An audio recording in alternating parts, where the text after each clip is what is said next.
अथ प्रथमः सर्गः। ततो रावणनीतायाः सीतायाः शत्रुकर्षणः इयेष पदमन्वेष्टुं चारणाचरिते पथि दुष्करं निष्प्रतिद्वन्द्वं चिकीर्षन् कर्मवानरः समुदग्रशिरो ग्रीवो गवां पतिरिवा बभौ अथ वैदूर्यवर्णेषु शाद्बलेषु महाबलः धीरः सलिलकल्पेषु विचचार यथा सुखं द्विजान् वित्रासयन् धीमान् उरसा पादपान् हरन् मृगांश्च सुबहून् निघ्नन् प्रवृद्ध इव केसरी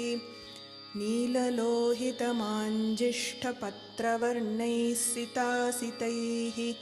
स्वभावविहितैश्चित्रैर्धातुभिः समलङ्कृतं कामरूपिभिराविष्टमभीक्ष्णं सपरिच्छदैः यक्षकिन्नरगन्धर्वैर्देवकल्पैश्च पन्नगैः स तस्य गिरिवर्यस्य तलेनागवरायुते तिष्ठन् कपिवरस्तत्र ह्रदेनाग इवा बभौ स सूर्याय महेन्द्राय पवनायात्मयोनये भूतेभ्यश्चाञ्जलिं कृत्वा चकारगमने मतिम् अञ्जलिं प्राङ्मुखः कुर्वन् पवनायात्मयोनये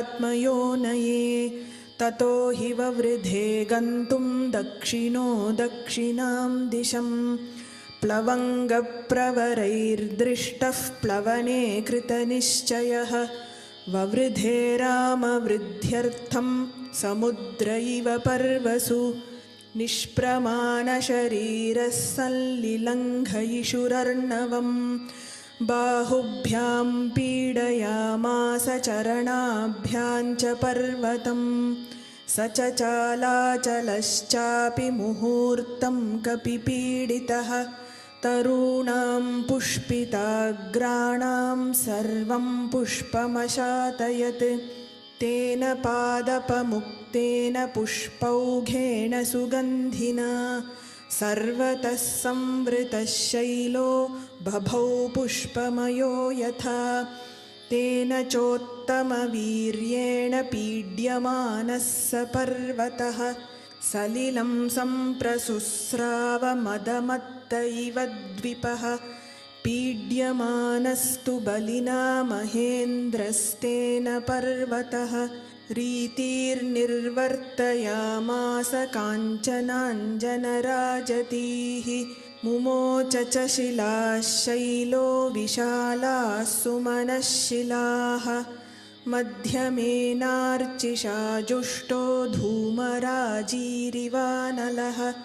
गिरिना पीड्यमानेन पीड्यमानानि सर्वतः गुहाविष्टानि भूतानि विनेदुर्विकृतैस्वरैः स महासत्त्वसन्नादः शैलपीडानिमित्तजः पृथिवीं पूरयामास दिशश्चोपवनानि च शिरोभिः पृतुभिः सर्पाव्यक्तस्वस्तिकलक्षणैः वमन्तः पावकं घोरं ददंशुर्दशनैः शिलाः तास्तदा सविशैर्दष्टाः कुपितैस्तैर्महाशिलाः जज्वलुः पावकोद्दीप्ता बिभिदुश्च सहस्रधा यानि चौषधजालानि तस्मिन् जातानि पर्वते विषघ्नान्यपि नागानान्न शेकुः शमितुं विषम् भिद्यतेयं गिरिर्भूतैरिति मत्वा तपस्विनः त्रस्ता विद्याधरास्तस्मादुत्पेतुस्त्रीगणैः सह पानभूमिगतं हित्वा हैममासवभाजनं पात्राणि च महार्हाणि करकांश्च हिरण्मयान् लेह्यानुच्चावचान्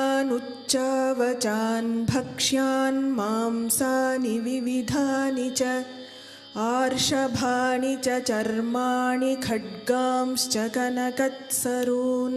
कृतकण्ठगुणाः क्षीबा रक्तमाल्यानुलेपनाः रक्ताक्षाः पुष्कराक्षाश्च गगनं प्रतिपेदिरे हारनूपुरकेयूरपारिहार्यधराः स्त्रियः विस्मिताः सस्मितास्तस्थुराकाशे रमणैः सह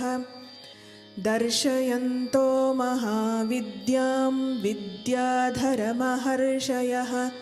सप्रियास्तस्थुराकाशे वीक्षां चक्रुश्च पर्वतम् शुश्रुवुश्च तदा शब्दं ऋषीणां भावितात्मनां चारणानां च सिद्धानां स्थितानां विमलेऽम्बरे एष पर्वतसङ्काशो हनूमान् मारुतात्मजः तितीर्षति महावेगः सागरं मकरालयम् रामार्थं वानरार्थं च चिकीर्षन् कर्म दुष्करं समुद्रस्य परं पारं दुष्प्रापं प्राप्तुमिच्छति इति विद्याधराः श्रुत्वा वचस्तेषां तपस्विनां तमप्रमेयं ददृशुः पर्वते वानरर्षभम्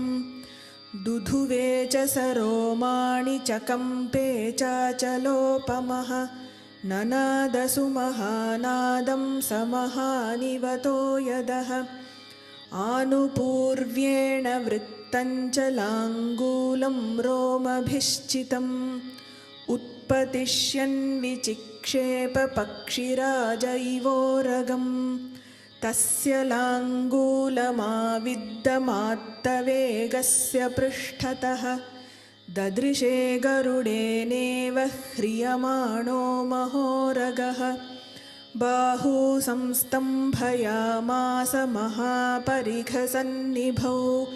ससाद च कपिः कट्यां चरणौ सञ्चुकोच च संहृत्य च भुजौ श्रीमांस्तथैव च शिरोधरां तेजः सत्त्वं तथा वीर्यमाविवेश स वीर्यवान् मार्गमालोकयन् दूरादूर्ध्वं प्रणिहिते क्षणः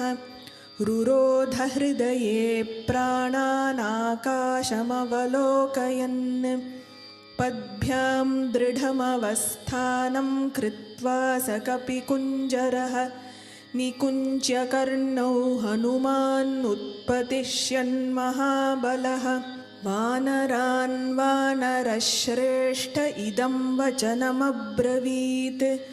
यथा राघवनिर्मुक्तः शरश्वसनविक्रमः गच्छेत्तद्वद्गमिष्यामि लङ्कां रावणपालितां न हि द्रक्ष्यामि यदि तां लङ्कायां जनकात्मजाम् अनेनैव हि वेगेन गमिष्यामि सुरालयं यदि वा त्रिदिवे सीतान्न द्रक्ष्यामि कृतश्रमः बद्ध्वा राक्षसराजानमानयिष्यामि रावणं सर्वथा कृतकार्योऽहमेष्यामि सह सीतया आनयिष्यामि वा लङ्कां समुत्पाट्य स रावणाम् एवमुक्त्वा तु हनुमान् वानरान् वानरोत्तमः उत्पपाताथ वेगेन वेगवान् विचारयन् सुपर्णमिव चात्मानं मेने स कपिकुञ्जरः समुत्पतति तस्मिंस्तु वेगात्तेन गरोहिणः संहृत्य विटपान् सर्वान् समुत्पेतुः समन्ततः समत्तको यष्टिभकान् पादपान् पुष्पशालिनः उद्वहन्नूरुवेगेन जगाम विमलेऽम्बरे ऊरुवेगोद्धता वृक्षा मुहूर्तं कपिमन्वयुः प्रस्थितं दीर्घमध्वानं स्वबन्धुमिव बान्धवाः तदूरुवेगोन्मथिताः सालाश्चान्येन गोत्तमाः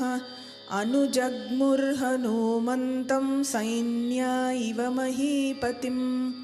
सुपुष्पिताग्रैर्बहुभिः पादपैरन्वितः कपिः हनूमान् पर्वताकारो बभूवाद्भुतदर्शनः सारवन्तोऽथ ये वृक्षाण्यमज्जल्लवणाम्भसि भयादिव महेन्द्रस्य पर्वतावरुणालये स नानाकुसुमैः कीर्णः कपिः साङ्कुरकोरकैः शुशुभे मेघसङ्काशः खद्योतैरिव पर्वतः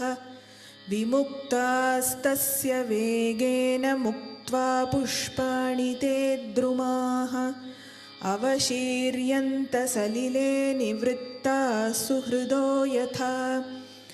लघुत्वेनोपपन्नं तद्विचित्रं सागरे पतत् द्रुमाणां विविधं पुष्पं कपिवायुसमीरितं पुष्पौघेनानुविद्धेन नानावर्णेन वानरः बभौ मेघ इवोद्यन्वै विद्युद्गणविभूषितः तस्य वेगसमाधूतैः पुष्पैस्तोयमदृश्यत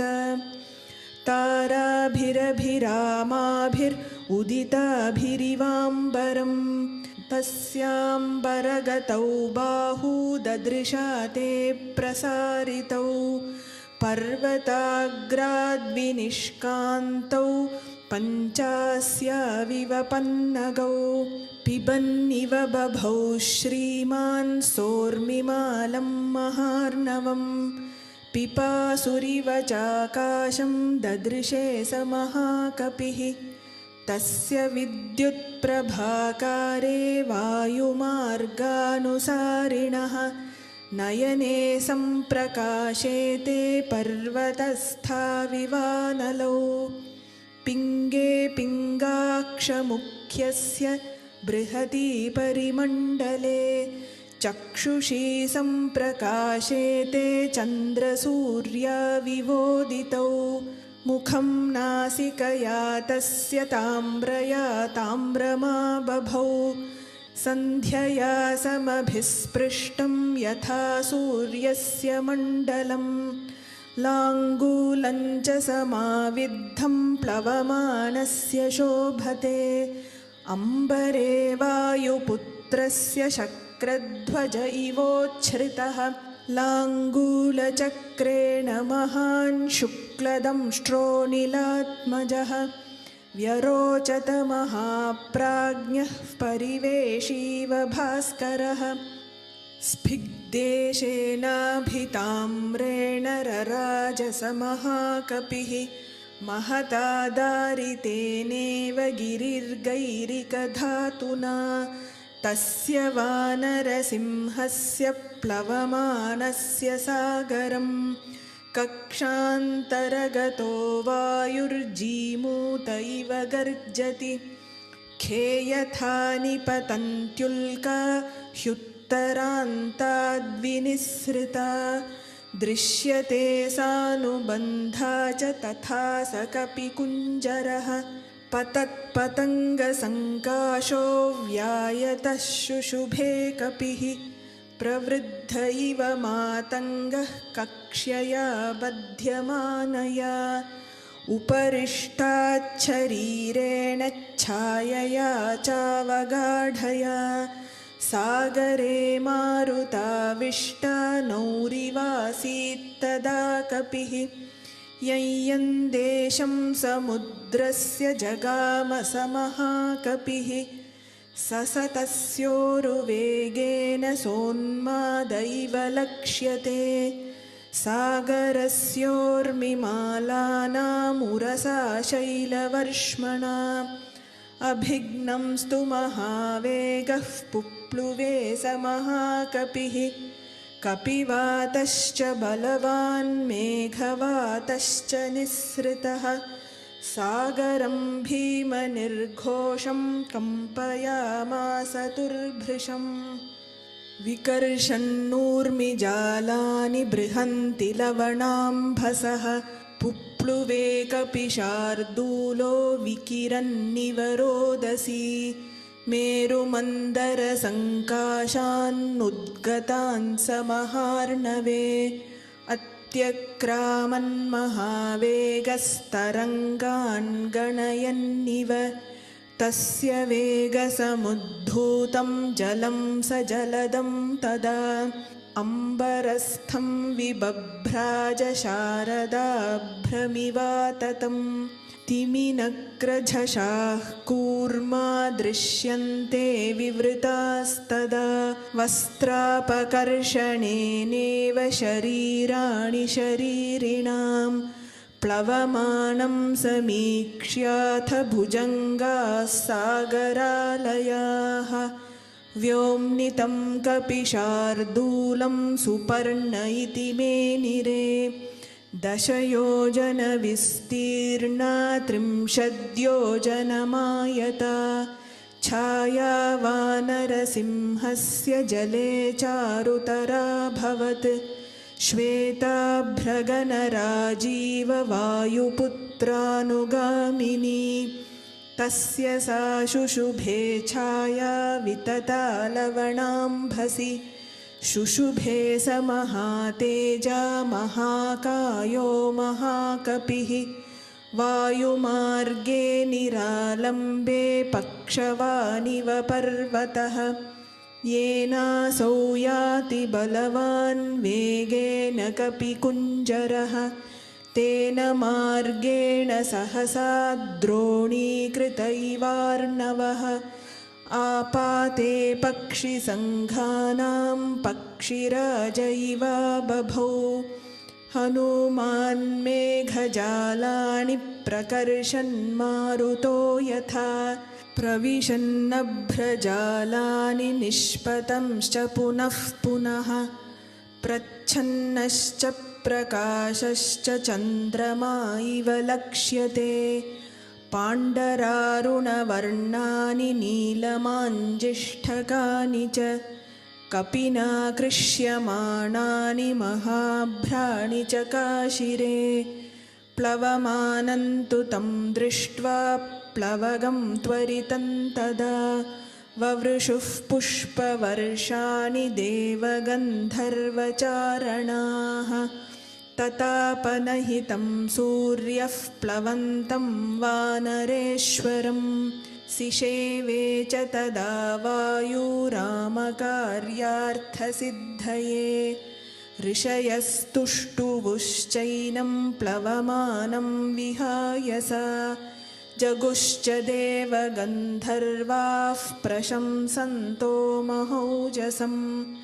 नागाश्च तुष्टुवुर्यक्षा रक्षांसि विबुधाः खगाः प्रेक्ष्याकाशे कपिवरं सहसा विगतक्लमं तस्मिन् प्लवगशार्दूले प्लवमाने हनूमति इक्ष्वाकुकुलमानार्थी चिन्तयामास सागरः साहाय्यं वानरेन्द्रस्य यदि नाहं हनूमतः करिष्यामि भविष्यामि सर्ववाच्यो विवक्षताम् अहमिक्ष्वाकुनाथेन सगरेण विवर्धितः इक्ष्वाकुसचिवश्चायं नावसीदितुमर्हति तथा मया विधातव्यं विश्रमेत यथा कपिः शेषञ्च मयि विश्रान्तः सुखेनातिपतिष्यति इति कृत्वा मतिं साध्वीं समुद्रश्छन्नमम्भसि हिरण्यनाभं मैनाकम् उवाच गिरिसत्तमम् त्वमिहासुरसङ्घानां पातालतलवासिनां देवराज्ञा गिरिश्रेष्ठपरिगः सन्निवेशितः त्वमेषां जातवीर्याणां पुनरेवोत्पतिष्यतां पातालस्याप्रमेयस्य द्वारमावृत्य तिष्ठसि तिर्यगूर्ध्वमधश्चैव शक्तिस्ते शैलवर्धितुं तस्मात् सञ्चोदयामि त्वामुत्तिष्ठ नगसत्तम स एष कपिशार्दूलस्त्वामुपैष्यति वीर्यवान् हनुमान् रामकार्यार्थं भीमकर्माखमाप्लुतः अस्य साह्यं मया कार्यम् इक्ष्वाकुहितवर्तिनः मम इक्ष्वाकवः पूज्याः परं पूज्यतमास्तव कुरु साचिव्यमस्माकं ननः कार्यमतिक्रमेत् कर्तव्यमकृतं कार्यं सतां मन्युमुदीरयेत् सलिलादूर्ध्वमुत्तिष्ठतिष्ठत्वेष कपिस्त्वयि अस्माकमतिथिश्चैव पूज्यश्च प्लवतां वरः चामीकरमहानाभदेवगन्धर्वसेवित हनुमान्स्त्वयि विश्रान्तस्ततः शेषं गमिष्यति काकुत्स्थस्यानृशंस्यञ्च मैथिल्याश्च विवासनं श्रमं च प्लवगेन्द्रस्य समीक्ष्योत्थातुमर्हसि हिरण्यनाभो मैनाको निशम्य लवणाम्भसः उत्पपातजलात्तूर्णं महाद्रुमलतायुतः ससागरजलं भित्त्वा बभूवाभ्युत्थितस्तदा यथा जलधरं भित्त्वा दीप्तरश्मिर्दिवाकरः समहात्मा मुहूर्तेन पर्वतः सलिलावृतः दर्शयामास शृङ्गाणि सागरेण नियोजितः शातकुम्भमयैः शृङ्गैः सकिन्नरमहोरगैः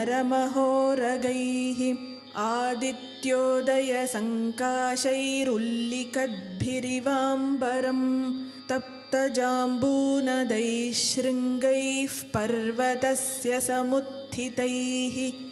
आकाशं शस्त्रसङ्काशमभवत् काञ्चनप्रभं जातरूपमयैः शृङ्गैर्भ्राजमानैः स्वयं प्रभैः आदित्यशतसङ्काशः सोऽभवद्गिरिसत्तमः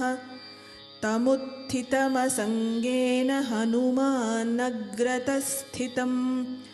मध्ये लवणतो यस्य विघ्नोऽयमिति निश्चितः सतमुच्छ्रितमत्यर्थं महावेगो महाकपिः उरसा पातयामास जीमूतमिव मारुतः स तथा पातितस्तेन कपिना पर्वतोत्तमः बुद्ध्वा तस्य कपेर्वेगं जहर्ष च ननाद च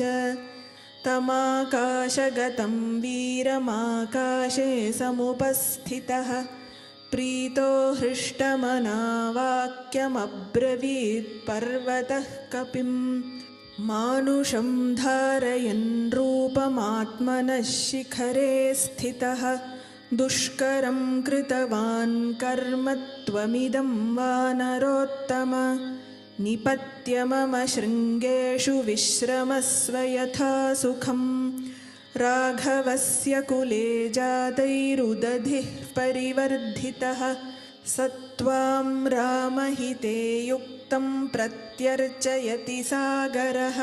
कृते च प्रतिकर्तव्यम् एष धर्मः सनातनः सोऽयं तत्प्रतिकारार्थी त्वत्तः सम्मानमर्हति त्वन्निमित्तमनेनाहं बहुमानात् प्रचोदितः योजनानां शतं चापि कपिरेष खमाप्लुतः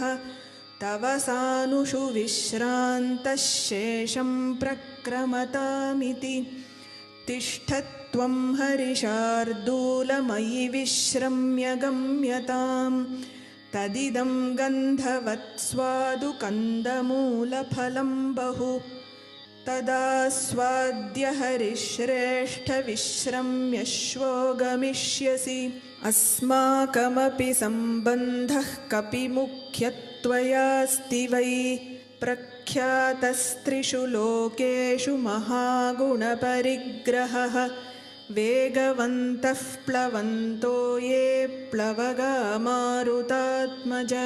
तेषां मुख्यतमं मन्ये त्वामहं कपिकुञ्जर अतिथिः किल पूजार्हः प्राकृतोऽपि विजानता धर्मं जिज्ञासमानेन किं पुनर्यादृशो भवान् त्वं हि देववरिष्ठस्य मारुतस्य महात्मनः पुत्रस्तस्यैव वेगेन सदृशः कपिकुञ्जर पूजिते त्वयि धर्मज्ञपूजां प्राप्नोति मारुतः तस्मात् त्वं पूजनीयो मे शृणु चाप्यत्र कारणम् पूर्वं कृतयुगे तात पर्वताः पक्षिणो भवन् तेऽभिजग्मुर्दिशः सर्वा गरुडानिलवेगिनः ततस्तेषु प्रयातेषु देवसङ्घाः सहर्षिभिः भूतानि च भयं जग्मुस्तेषां पतनशङ्कया ततः क्रुद्धः सहस्राक्षः पर्वतानां शतक्रतुः पक्षांश्चिच्छेदवज्रेण तत्र तत्र सहस्रशः समामुपगतः क्रुद्धो वज्रमुद्यम्य देवराट् ततोऽहं सहसा क्षिप्तश्वसनेन महात्मना अस्मिल्लवणतो ये च प्रक्षिप्तः प्लवगोत्तम गुप्तपक्षसमग्रश्च तव पित्राभिरक्षितः ततोऽहं मानयामि त्वां मान्यो हि मम मारुतः त्वया मे ह्येष सम्बन्धः कपिमुख्यमहागुणः अस्मिन्नेवं गते कार्ये सागरस्य ममैव च प्रीतिं प्रीतमनाः कर्तुं त्वमर्हसि महाकपे श्रमं मोक्षय पूजां च गृहाण कपिसत्तम प्रीतिं च बहुमन्यस्व प्रीतोऽस्मि तव दर्शनात् एवमुक्तः कपिश्रेष्ठस्तं नगोत्तममब्रवीत् प्रीतोऽस्मि कृतमातिथ्यं मन्युरेषोपनीयतां त्वरते कार्यकालो मे ह्यहश्च व्यतिवर्तते प्रतिज्ञा च मया दत्ता न स्थातव्यमिहान्तरा इत्युक्त्वा पाणिना शैलमालभ्य हरिपुङ्गवः जगामाकाशमाविश्य वीर्यवान् प्रहसन्निव सपर्वतसमुद्राभ्यां बहुमानादवेक्षितः पूजितश्चोपपन्नाभिराशीभिरनिलात्मजः अथोर्ध्वं दूरमुत्पत्य हित्वा शैलमहार्णवौ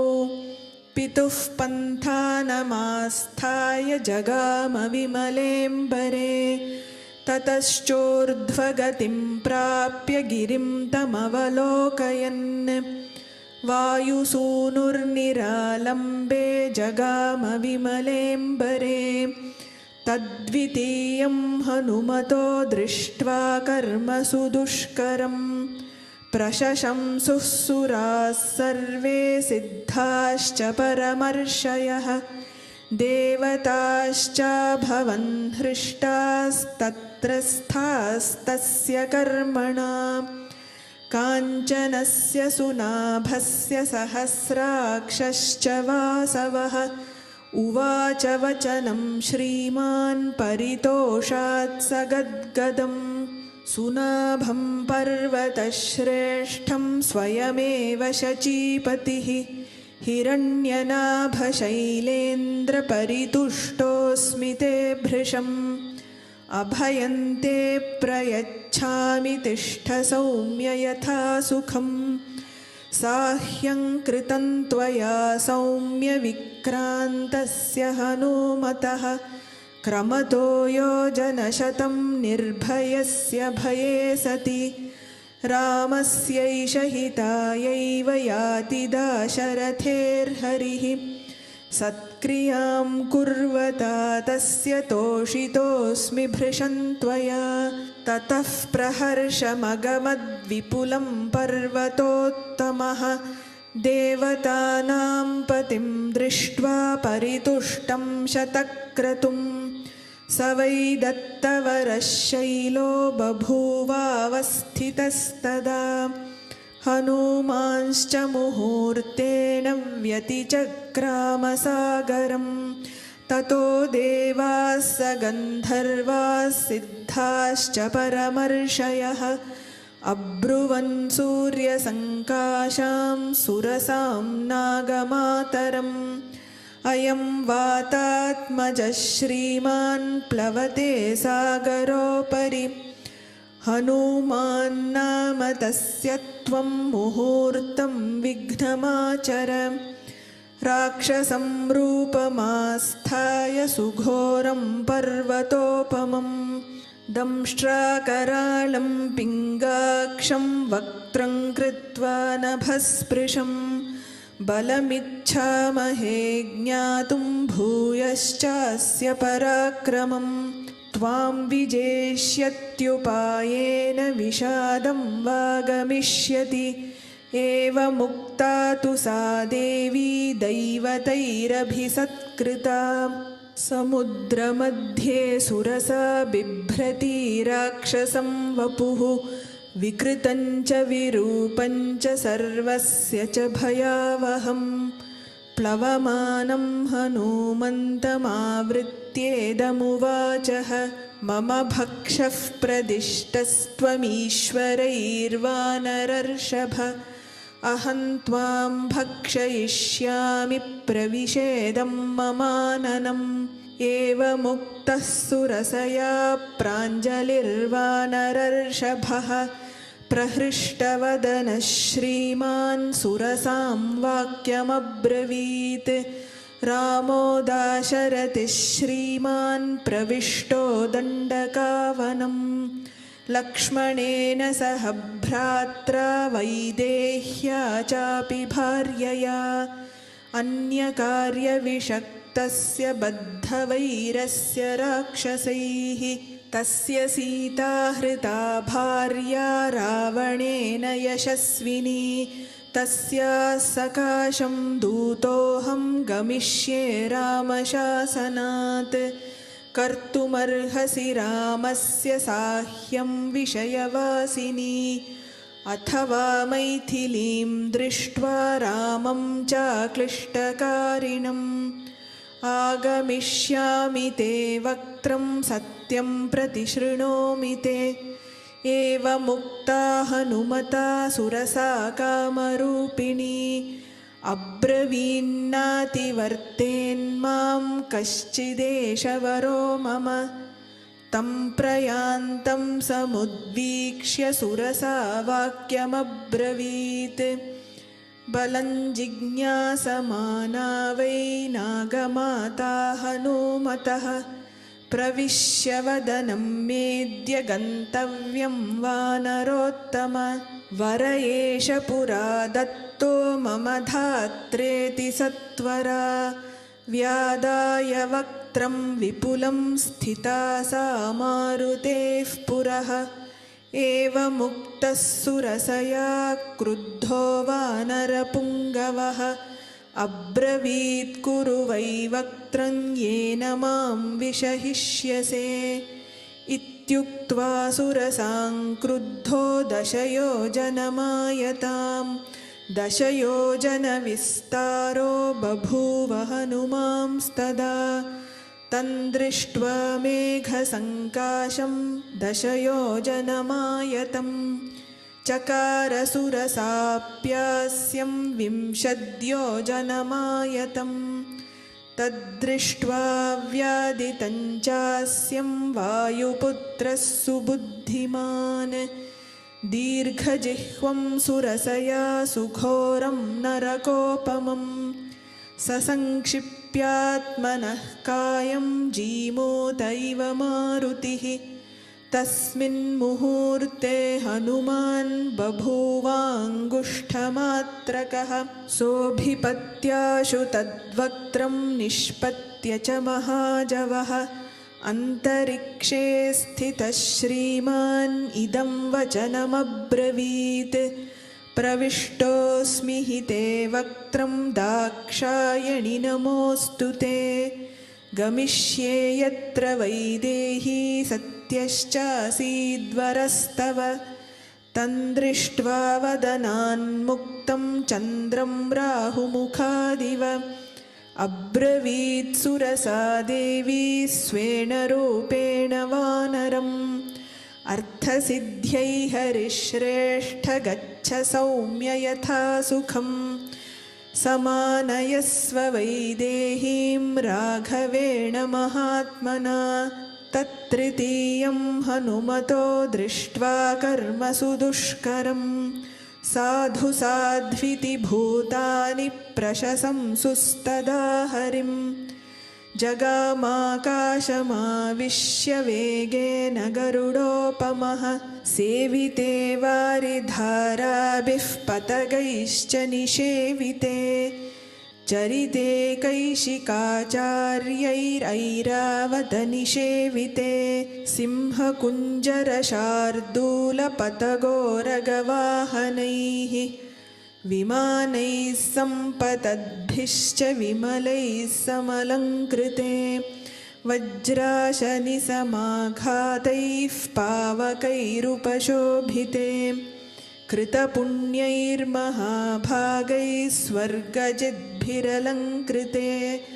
वहता हव्यमत्यर्थं सेविते चित्रभानुना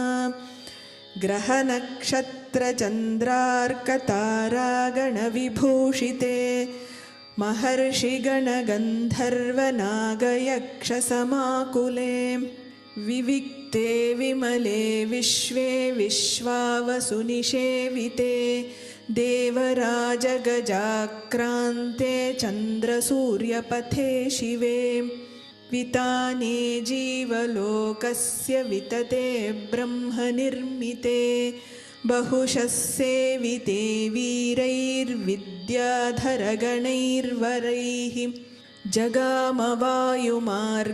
च गरुत्मानिव मारुतिः हनुमान् मेघजालानि प्रकर्षन्मारुतो यथा कालागरुसवर्णानि रक्तपीतसितानि च कपिना कृष्यमाणानि महाभ्राणि च काशिरे प्रविशन्नभ्रजालानि निष्पतंश्च पुनः पुनः प्रावृषीन्दुरिवाभाति निष्पतन् प्रविशंस्तदा प्रदृश्यमानः सर्वत्र हनुमान् मारुतात्मजः भेजेम्बरं निरालम्बं लम्बपक्ष इवाद्रिराट् प्लवमानं तु तं दृष्ट्वा सिंहिका नाम राक्षसी मनसा चिन्तयामास प्रवृद्धा कामरूपिणी अद्य दीर्घस्य कालस्य भविष्याम्यहमाशिता इदं हि मे महत्सत्त्वं चिरस्य वशमागतम् इति सञ्चिन्त्य मनसा छायामस्य समाक्षिपत् छायायां गृह्यमाणायां चिन्तयामास वानरः समाक्षिप्तोऽस्मि सहसा पङ्गूकृतपराक्रमः प्रतिलोमेन वातेन महानौरिव सागरे तिर्यगूर्ध्वमधश्चैव वीक्षमाणस्ततः कपिः ददर्श समहत्सत्त्वमुत्थितं लवणाम्भसः तद्दृष्ट्वा चिन्तयामास मारुतिर्विकृताननम् कपिराजेन कथितं सत्त्वमद्भुतदर्शनं छायाग्राहि महावीर्यं तदिदं नात्र संशयः सतां बुद्ध्वार्थतत्त्वेन सिंहिकां मतिमान् कपिः व्यवर्धत महाकायः प्रावृषीव वलाहकः तस्य साकायमुद्वीक्ष्य वर्धमानं महाकपेः वक्त्रं प्रसारयामास पातालान्तरसन्निभं घनराजीव गर्जन्ती वानरं समभिद्रवत् सददर्श ततस्तस्य विवृतं सुमहन्मुखं कायमात्रं च मेधावी मर्माणि च महाकपिः स तस्या विवृते वक्त्रे वज्रसंहननः कपिः संक्षिप्य मुहुरात्मानं निपपात महाबलः आस्ये तस्या निमज्जन्तं ददृशुः सिद्धचारणाः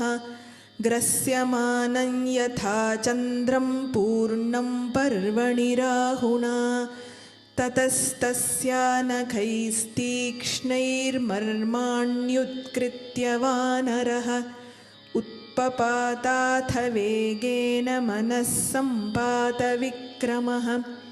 तान्तु दृष्ट्या च धृत्या च दाक्षिण्येन निपात्य हि स कपिप्रवरो वेगाद्ववृधे पुनरात्मवान्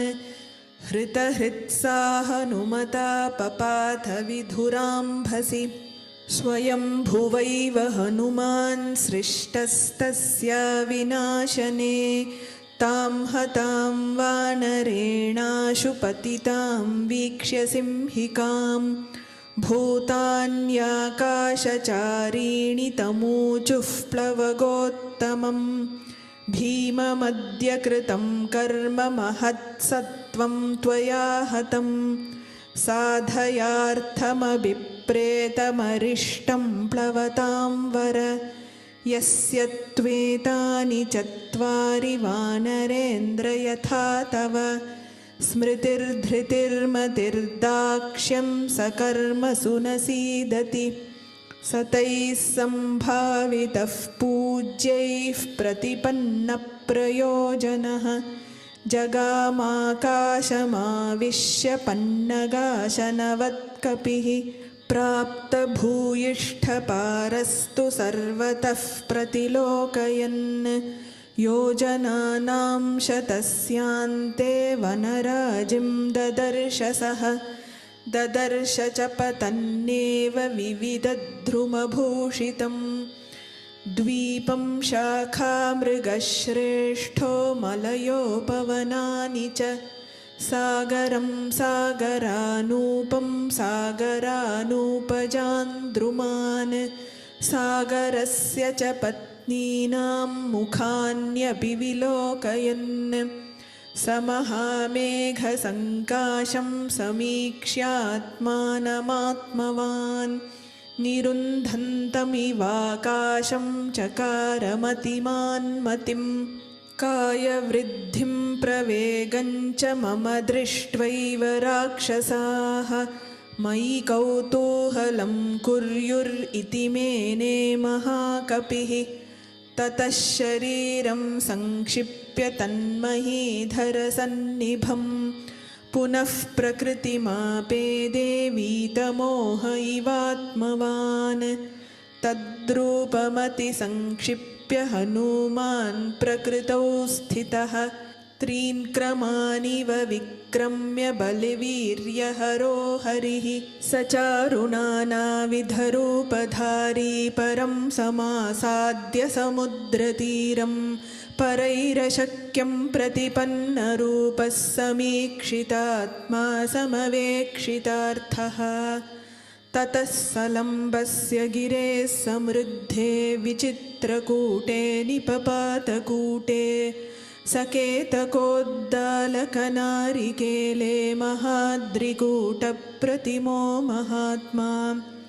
ततस्तु सम्प्राप्य समुद्रतीरं समीक्ष्य लङ्कां गिरिराजमूर्ध्नि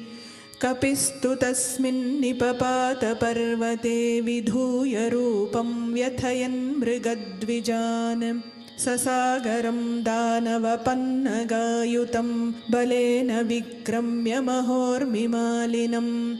निपत्य तीरे च महोदधेस्तदा ददर्श लङ्काममरावतीमिव। जानकीकान्तस्मरणं जय जय राम राम।